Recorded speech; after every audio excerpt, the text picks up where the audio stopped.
So here's a quick video on our horizontal rows, and since we have a new hammer strength machine, I figured I'd put a little video together for it.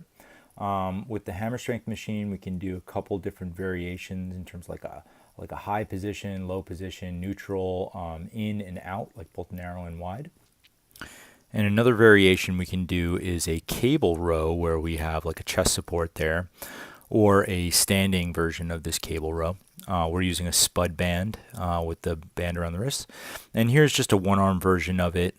Same thing, chest support, and a face pull version using the chest support or something to leverage off of. Good thing about the cable is you can pull from different positions, so like a high position or a low position, hit the back in different, just different movement patterns. So we go through a quick breakdown. This is the hammer strength row. Again, this is a horizontal row, or very similar to a bench pattern. That was the high position. This is just a one arm. Obviously, you can do this in one arm or two arm variations. This is our narrow, more neutral position. I find this pretty good for one arm rows, or hammer strength rows. Just kind of simulates like almost like a one arm dumbbell row. The lower handle helps hit that kind of like lower lat a little better. Keeps those wrists and elbows a little bit more in line. And then obviously we also have like a wider neutral grip as well. So when setting up on the cable, I like this spud band. It just kind of helps pull a little extra range of motion when you're rowing against the bench.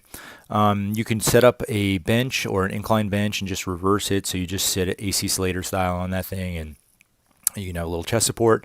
Another variation is kind of this standing version where you almost get a little hinge out of it, and you kind of lever your body backwards, and then allows you to pull in. So we're going to try to keep these elbows nice and close to your body, but you can keep them a little bit wider, more similar to like a bench or like a higher row as well.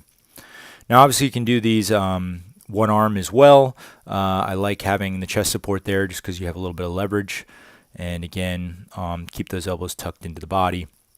I like to try to hold that in range for a second as well. And the other thing we can do here with this cable stack is I like it for face pulls. Now we'll go into face pulls in another video, but I just figured I'd throw it in here since we're doing some type of rowing patterns. But you're pulling it up a little bit closer to your eyes. Again, I like the spud band because you can pull it back nice and far, and using the chest support as a something to leverage against. And the other benefit is we can also start this cable position in a high or low position for the low rows, or these horizontal rows, and just kind of hit the back at different angles.